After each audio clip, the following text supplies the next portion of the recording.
Black CEO's daughter humiliated on plane. 7 minutes later, he grounds the flight himself. Hello, everyone. Before we begin today's video, I need your help. We've noticed that the channel is losing traction, and subscribing is one of the best ways you can help us.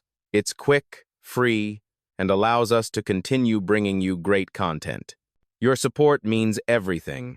Let's keep this channel growing collectively. Where are you watching from?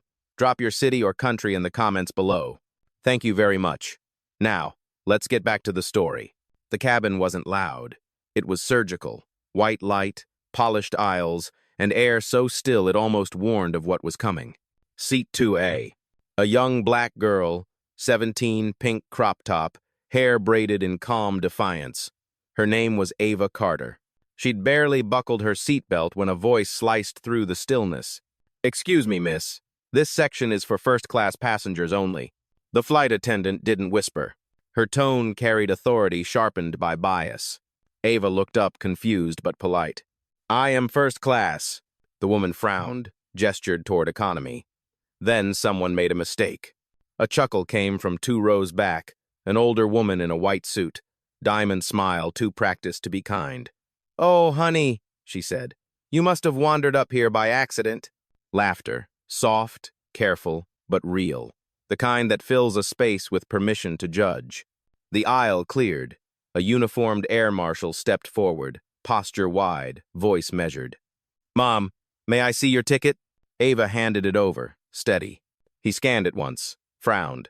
"Looks irregular." "I printed it at home," she said quietly. "My father booked it." The older woman leaned closer, her perfume sharp.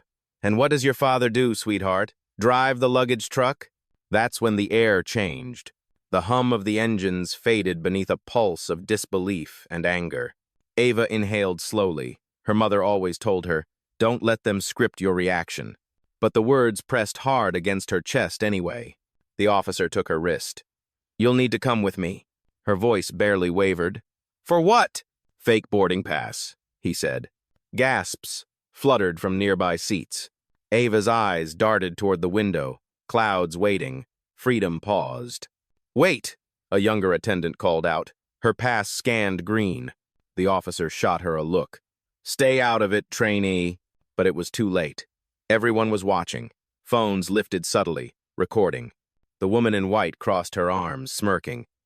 "I told you, some people just don't know where they belong." Ava swallowed hard. She'd heard those words before, in stores, in schools, in silence that never ended. But this time, they echoed louder because they weren't just about her seat, they were about her skin. The officer tightened his grip, and somewhere between humiliation and fury, she found her voice. "Call whoever you need," she said softly, eyes steady. "But you're making a mistake." He ignored her. She looked straight into the nearest phone camera, jaw tight. "Same story," she whispered, "different ceiling." Before we continue, where are you watching from? Drop your city or country in the comments below. And if you believe in dignity and justice, hit like and subscribe.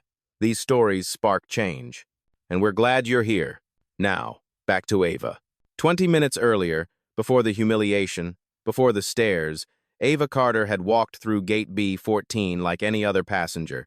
No entourage, no designer luggage. Just a pink duffel, a boarding pass, and quiet confidence that should have been enough. The boarding agent scanned her ticket. The machine beeped green, valid, but the woman still hesitated. Her eyes flicked from Ava's face to her hoodie to the row number printed on the pass. "First class?" she asked. Disbelief coiled inside a smile. "Yes, ma'am. 2A. You traveling alone?" Ava nodded. "My father's meeting me in LA."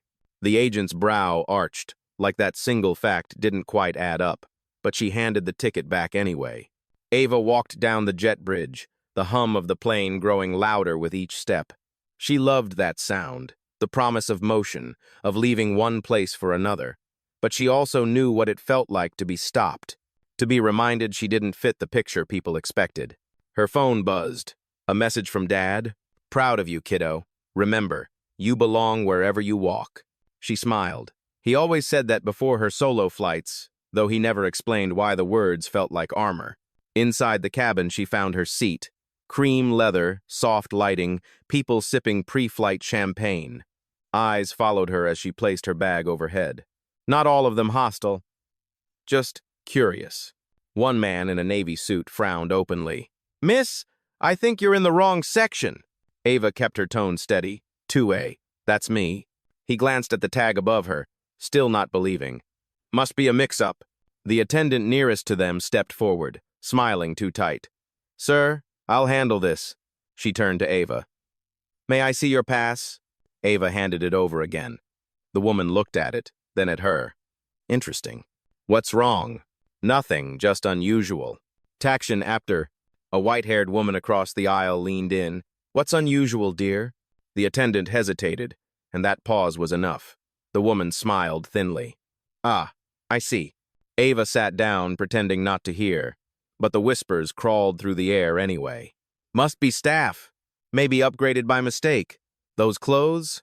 She opened her tablet, trying to drown it out with a movie trailer, but her reflection on the screen said otherwise. Young, brown, out of place in their eyes.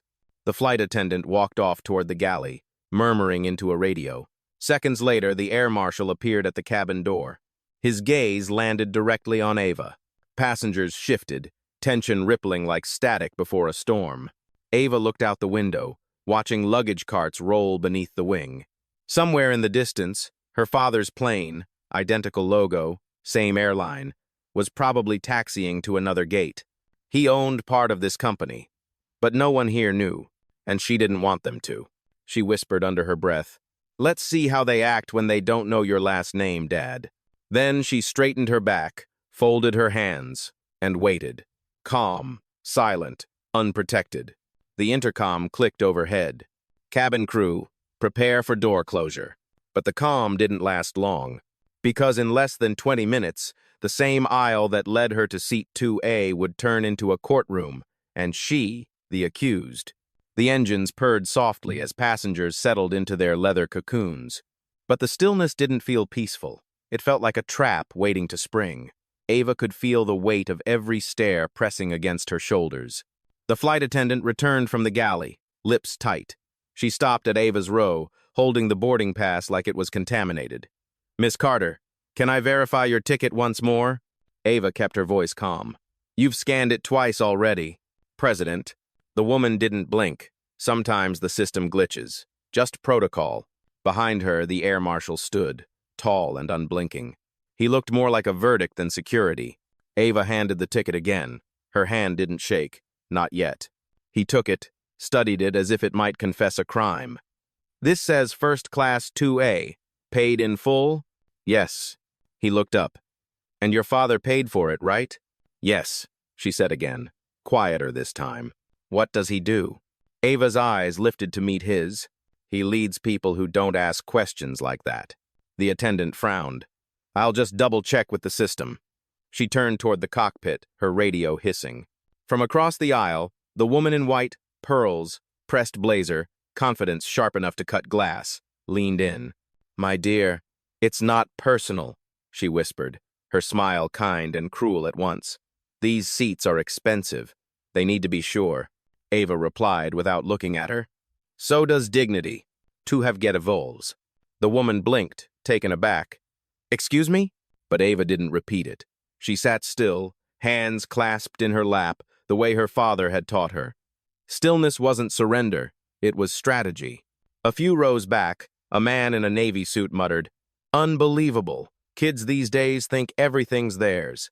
His companion laughed quietly. "Entitlement has no age, apparently." The whispers thickened until the air felt heavy. Even the cabin lighting seemed to fade under the shade of judgment. Ava's chest tightened, but her face stayed neutral. She'd been here before. Different city, same story. The flight attendant returned, posture stiff.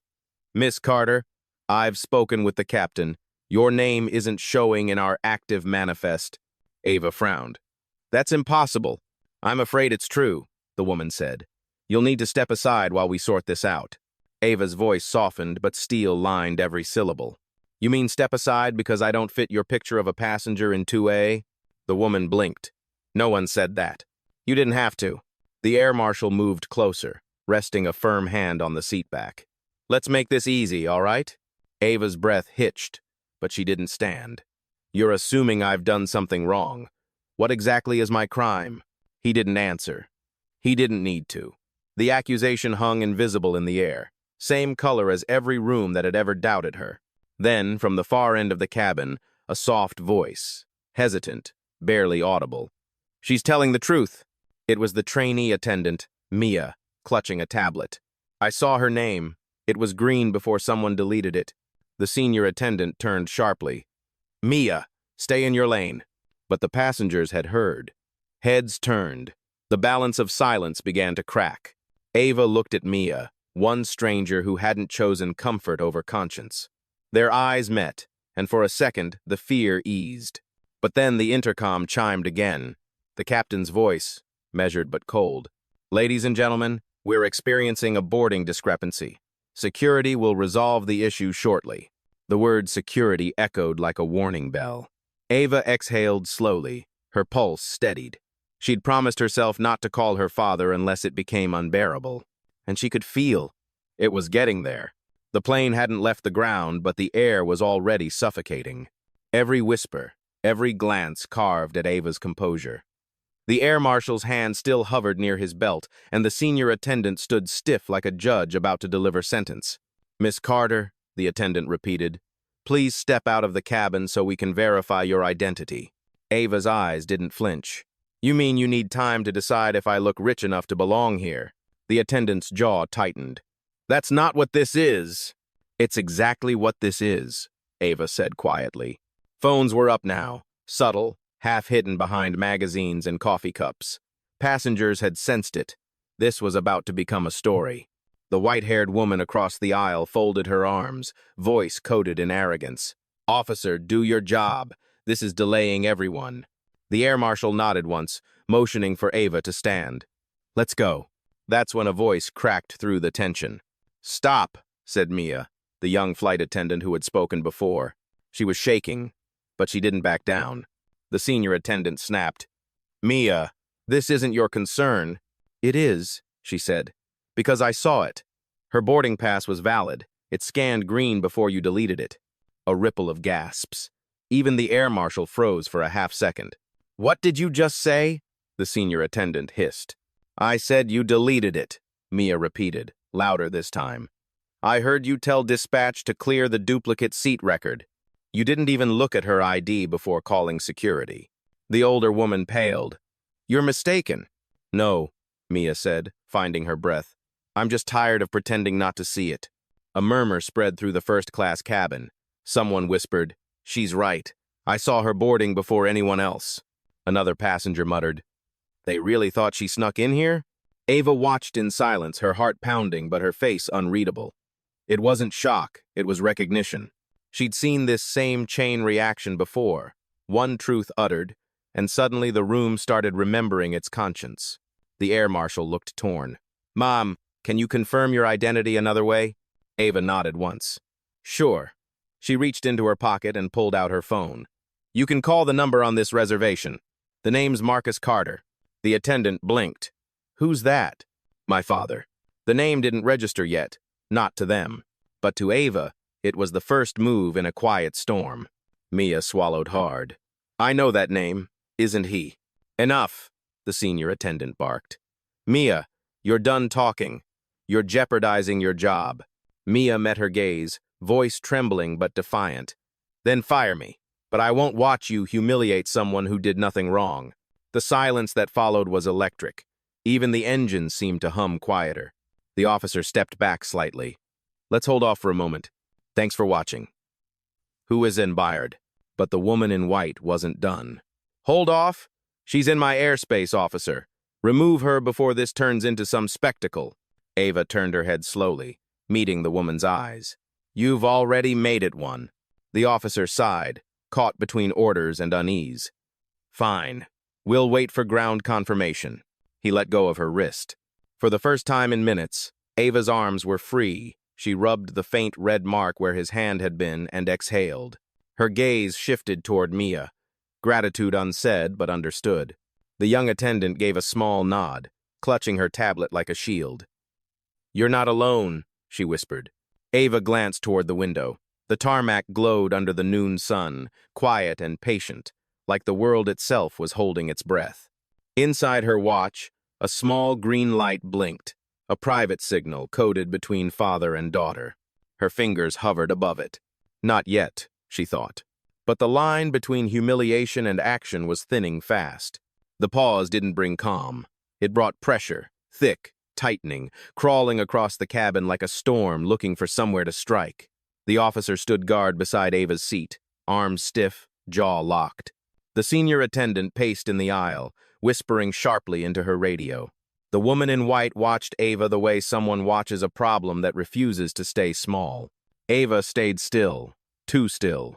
Stillness wasn't peace, it was survival. Ground says they can't verify her yet, the senior attendant announced. System shows no active first-class boarding under the name Ava Carter. Mia stepped forward again. Because you deleted it. The attendant snapped. If you say that one more, say it. A man in 4D cut in. We all heard her. She's telling the truth. The attendant inhaled sharply, losing control of the room inch by inch. She turned back to Ava. Miss Carter, I'm giving you a final warning. Stand up and leave the cabin. Ava didn't move. Her voice emerged calm, fragile, but clear as glass. I paid for this seat. Your father paid for it, the attendant corrected, smirking as if she'd caught Ava in a lie. A whisper of memory flickered behind Ava's eyes. A grocery store aisle when she was 8, her mother being followed by security for holding a bottle of lotion. The way her mother squeezed her hand and whispered, Don't run. Don't shrink. Don't give them the ending they want. Ava blinked back to the present. She wasn't 8 anymore, and today, she wasn't shrinking. Ma'am, the officer said, this is your last chance. Please cooperate. Then, he touched her arm. Too hard, too familiar, too final. Gasps broke like glass around the cabin. The woman in white nodded approvingly. Finally! Something inside Ava snapped. Not fear, not panic, but a cold, steady line of resolve. She lifted her wrist. The green light on her smartwatch blinked once, then twice. Then she spoke 2 words, so soft the officer almost didn't hear them. Protocol 6. The officer frowned. What? But Mia heard it. Her eyes widened. Oh my God, she's not bluffing. Then, a chime. Not from Ava's watch. From the cockpit. The captain's voice came over the intercom, strained and confused. We've just received a direct suspension alert from corporate. Stand by, passengers murmured. The senior attendant froze. The officer stepped back. The woman in white scoffed. Corporate doesn't interfere with crew authority. But she was wrong. Because interference was exactly what was coming. Ava didn't celebrate. She didn't smirk. She simply breathed, slow, deliberate, as if reclaiming the oxygen that had been taken from her minutes earlier. Mia stepped closer, eyes darting between Ava's watch and the cockpit. You didn't just call your dad, did you? He was it. Ava didn't answer.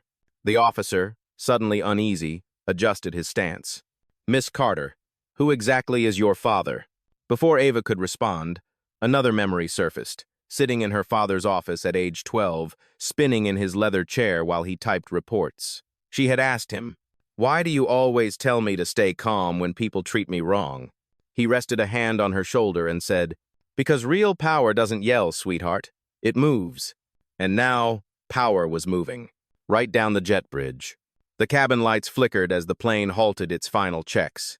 The engines spooled down. The forward door hissed, then unlocked. The senior attendant stepped back, suddenly pale. The officer straightened his uniform. Passengers leaned into the aisle to see.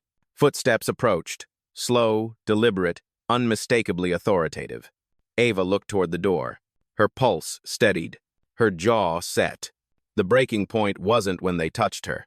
It was when they underestimated her. And in exactly a few seconds, the man who taught her that lesson would appear. And nothing in this cabin would ever be the same again.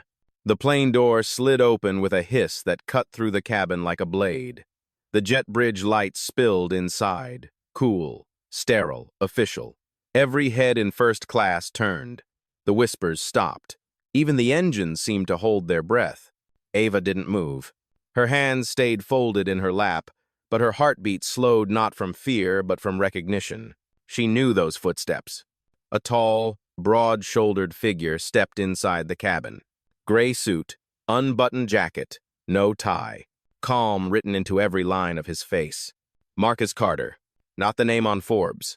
Not the man who controlled a quarter of the airline. Not the board member whose signature grounded fleets. Just her father. The senior attendant froze, her throat tightening. "Sir, passengers aren't allowed." Marcus didn't even look at her. "Where is my daughter?" The officer stiffened. "Sir, this is an active security investigation." Marcus cut him off with a single raised hand. Not loud, not aggressive, just final. His eyes found Ava in 2A. Her eyes met his. Nothing dramatic, just the quiet exchange of two people who'd been through this dance before too many times. He stepped toward her row. Passengers parted without being asked. The woman in white inhaled sharply. Is this really necessary? She refused to comply.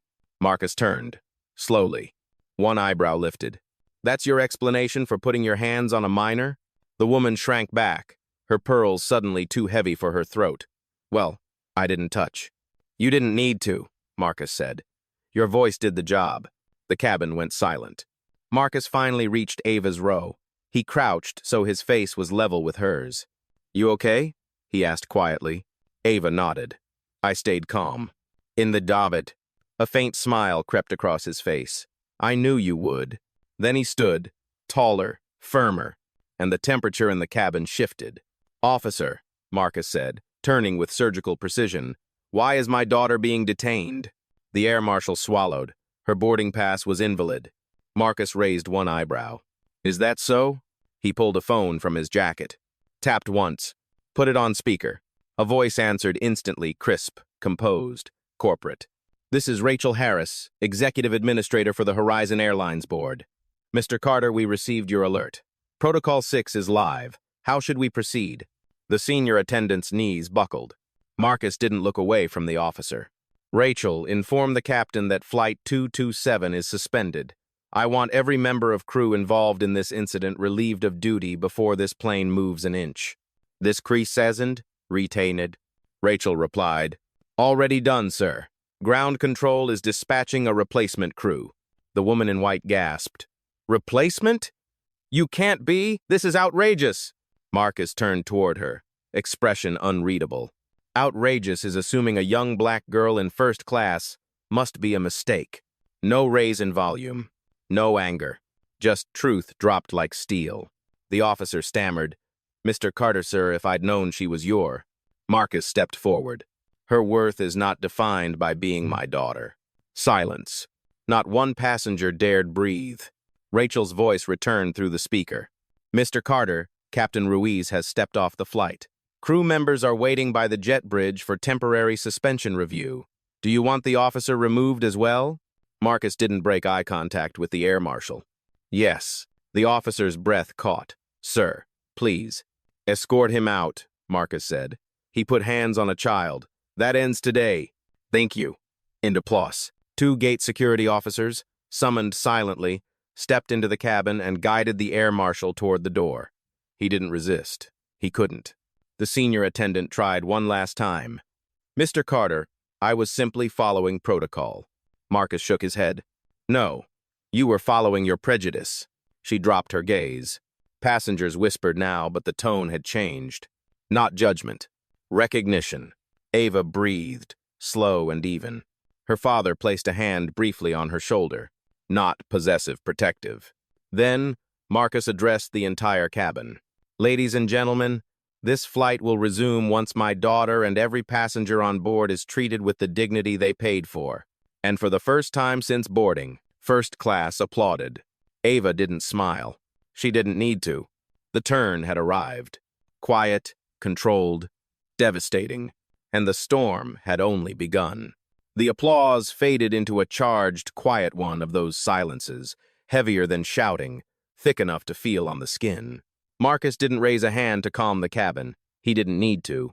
His presence alone was gravity. Everything else simply adjusted around it.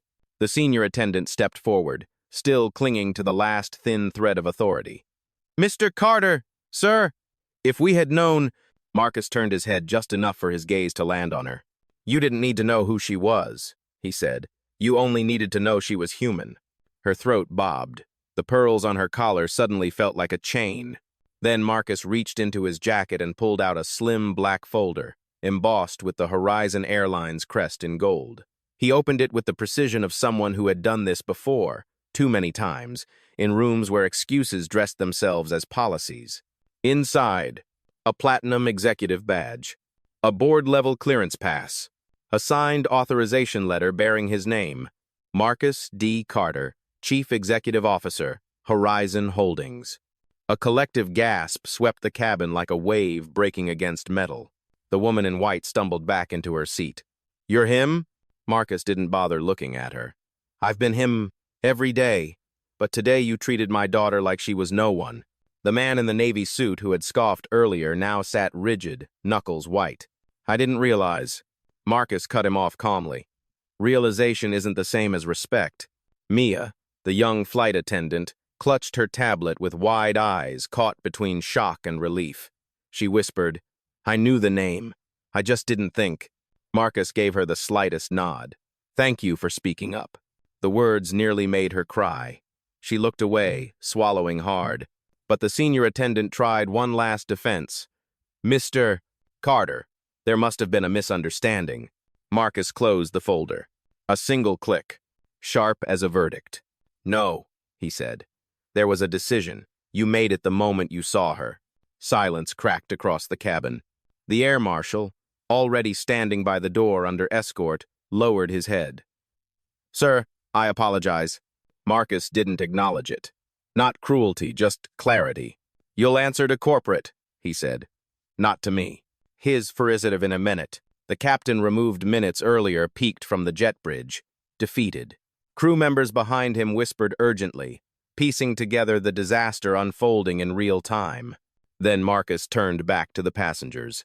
Ladies and gentlemen, he announced, your flight was delayed today because my child was treated like a threat instead of a traveler.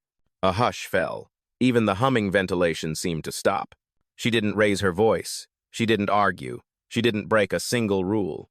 He's my tells and 8. My tection, and of this really rituals. His gaze hardened, but his tone stayed almost gentle. And yet she was still seen as suspicious because she didn't match someone's idea of who belongs in seat 2A. A soft, ashamed murmur passed through the rows. A woman in 3C whispered, She belongs more than all of us combined. Her husband nodded, rubbing his forehead. Marcus exhaled slowly, not in exhaustion, but in control. Then he said the line that broke the cabin fully open. You called my daughter a fraud on an aircraft I help run, in a company I partially own. Gasps. A few hands flew to mouths. Someone whispered, Oh my God. The senior attendant swayed where she stood, the color draining from her face. Ava watched all of it quietly, her eyes locked on her father. Not pride, not triumph, just recognition of a man who had done this before, too many times, too gracefully for it ever to be new. Marcus placed a hand on the seat back beside her. This ends now, he said. Not loud, not threatening, just final. Then he delivered the final blow, soft, surgical. Power isn't proven by who you control. It's proven by who you protect. The cabin fell completely silent. Outside, on the jet bridge, replacement crew members waited. Inside, the old crew's authority crumbled at their feet. In seat 2A, Ava finally inhaled without shame, tightening her ribs. And the reveal wasn't that Marcus was a CEO. The reveal was that his calm had been the warning. And no one in that cabin had listened. The reveal didn't just shift the cabin. It broke it. Everything that had held power just minutes ago, authority, uniforms, seniority, protocol collapsed like a structure built on rotten beams. And Marcus didn't lift a finger. He simply stood there, presence alone dismantling the room piece by piece. The senior attendant's radio crackled with static. Then a voice from ground operations stuttered, all crew assigned to flight 227. Please report to jet bridge for immediate review. Her hand shook. She lowered the radio slowly, as if putting it down could undo what was already in motion. Marcus stood in the aisle, posture calm, voice even. Before this flight goes anywhere, we are going to address what happened to my daughter, and not privately, not quietly, here, in the space where it happened. Passengers held their breath. Phones hovered not in secrecy anymore, but openly. Accountability had entered the cabin, and no one dared look away. The woman in white tried to regain some semblance of composure.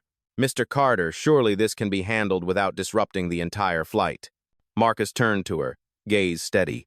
"Ma'am, this flight was disrupted the moment you decided she didn't belong." Her mouth snapped shut. The air marshal, flanked by 2 airport security officers, attempted one last plea. "I didn't know who she was. If I had devention." Marcus didn't let him finish. "You're supposed to protect every passenger with the same integrity. If her identity changes your behavior, that's the problem." "Traub." The officers led him off the plane. Every step sounded like a verdict. Then came the captain, the man who had allowed the escalation without a single question. He lingered at the door, shame shrinking his posture. "Sir, I didn't intend." "You intended nothing," Marcus replied. "You allowed everything." Passengers murmured soft, rippling agreement. The senior attendant stepped forward, trembling. "Mr. Carter, please, I didn't mean for this to—" Marcus raised his hand. She froze. "No more explanations, no more excuses." He tapped his phone. "Rachel, initiate personnel action. Hasn't action." Her voice filled the cabin through the speakerphone, crisp and absolute. "Under Protocol 6, employees responsible for discriminatory escalation are to be relieved immediately. Confirm names for termination." The senior attendant flinched, like she'd been struck. "Terminate?" she whispered. Marcus didn't blink. "Confirm," he said. Rachel continued. "Lead flight attendant Clarissa Jones removed from duty, effective immediately. Report to HR. Captain Hendricks suspended pending investigation. Air Marshal Durant terminated. Gate supervisor under review." A series of alerts chimed through the crew, devices read flashes. Locked screens, revoked access. Clarissa looked down at her tablet as it rebooted with a blank screen, her authority vanishing in real time. Passengers stared not with cruelty, but with the stunned recognition that a system was finally being held accountable in front of them. The woman in white sputtered, "Isn't this excessive?" Marcus turned toward her, voice soft as a closing door. "No, excessive was the way you looked at my daughter." The line hit harder than shouting ever could. Ava watched all of it, silent but awake in a way she hadn't been minutes before. Her humiliation wasn't erased, but it was being answered. Mia stepped closer, voice faint but steady. "Mr. Carter, if I may." Marcus faced her. "Go ahead. I tried to speak up earlier. I didn't want this to happen." "You did," Marcus said gently, "and you will be recognized for it."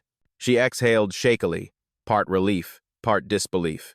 Meanwhile, ground staff unlatched the overhead panel near the cockpit. The plane powered down, engines spooled to silence. A voice over the PA confirmed it. "Attention passengers. Flight 227 has been grounded per executive order." Passengers looked around, some shocked, some nodding in approval. One man murmured, "Good." Someone finally drew a line. Marcus lifted his phone again. "Rachel, begin reboarding plan. I want a fresh crew, a fresh start, and a written apology to every passenger on this aircraft." "Yes, sir. Replacement crew arriving in 5. Clarissa took a shaky step toward him. "Mr. Carter, is there anything I can say to Doug?" Marcus looked at her, expression neither cruel nor forgiving, just resolute. "No. The only apology my daughter needs is the one you refused to give when it mattered." "Mightness." She broke. Shoulders slumped, eyes wet. She walked off the plane, escorted by security, watched by every person she'd silently dismissed. The cabin stayed still for a long moment. Then Marcus turned to Ava, voice soft again. "Ready to go home, sweetheart?" Ava nodded, not because the embarrassment was gone, but because she finally felt seen. And outside the window, the tarmac lights blinked like a runway, waiting for a different kind of takeoff. One built on dignity, not assumption. T. V. Die. B. B. B. B.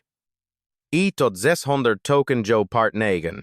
Hi, NC5, NGPT, M.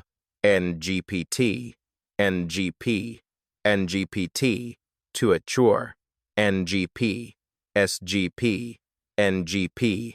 The cabin was no longer a cabin. It felt like a courtroom after the verdict, quiet, heavy, changed. The old crew was gone. Security had swept the aisle. A replacement team stood waiting at the jet bridge, respectful, attentive, silent in all the places where the previous crew had been loud with prejudice. Ava sat in 2A again, but this time she wasn't shrinking.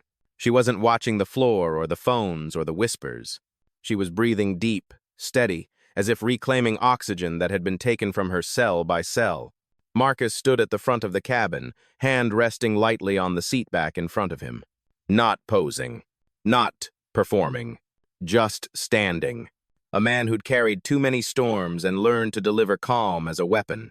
He looked over the passengers' faces that had shifted from annoyance to awareness, from discomfort to understanding. Some looked ashamed. Some looked grateful. Some simply looked awake for the first time. "Ladies and gentlemen," Marcus began, voice low but carrying easily through the aisle, "you witnessed something today that should never have happened. Not here, not anywhere." No one moved. Even the children stopped fidgeting. "My daughter didn't raise her voice," he continued. "She showed her ticket. She sat down. She followed every rule. And she was treated like she was guilty before anyone asked a question." Someone murmured, "She didn't deserve that." Marcus nodded once. "No one does." He stepped aside slightly, letting the quiet stretch, letting the truth settle. "When I arrived," he said, "what shocked me wasn't how quickly she was accused, but how easily everyone accepted it, how normal it looked." A few passengers lowered their eyes. Others swallowed hard. "Bias doesn't always scream," Marcus said. "Sometimes it whispers. Sometimes it hides behind policy. Sometimes it stands in a first-class cabin and pretends it's protecting the rules." A hush swept the room. Mia, the young attendant, stood near the galley, hands clasped. When Marcus glanced her way, she straightened. He gave her a small nod. "This young woman," he said, gesturing toward her, "chose integrity when it was inconvenient. She spoke when silence would have protected her job." Mia's eyes glistened. "She will be promoted," Marcus continued, "effective immediately. Horizon Airlines needs more people who know the difference between protocol and prejudice." Passengers nodded. A small, scattered clap began hesitant at first, then building into something warm, something honest. Mia covered her mouth, overwhelmed. Marcus let the applause fade before speaking again. "As for the rest," he said, "this flight will continue, but not on top of what just happened. We rebuild from the truth, not over it." A murmur of agreement rippled through the cabin. Then Marcus turned to Ava. She watched him with a stillness that wasn't fear, wasn't embarrassment, wasn't even shock. It was recognition. The same look she wore when she was 10, and he told her, "Power isn't noise, sweetheart. It's choice." He reached out and gently adjusted the strap of her bag on her shoulder. "You okay?" he asked softly. Ava nodded. "Yeah, now I am." From the toes. He gave her a small smile, the kind that carried 20 years of lessons inside it. Then Marcus stood again, facing the cabin for the final time. And he said the line that would echo far beyond this plane, far beyond this day. "I didn't ground this flight to make a point. I grounded it to make a promise. That none of you will ever watch something like this happen again without seeing someone stand up." A silence followed. Not empty, but full. Full of understanding. Full of accountability. Full of change. Ava leaned back in her seat as the new captain entered the cockpit. The engines began to wake again. The runway lights blinked like a heartbeat returning. And as the plane prepared for takeoff, one truth settled over every passenger. Justice didn't shout. It landed.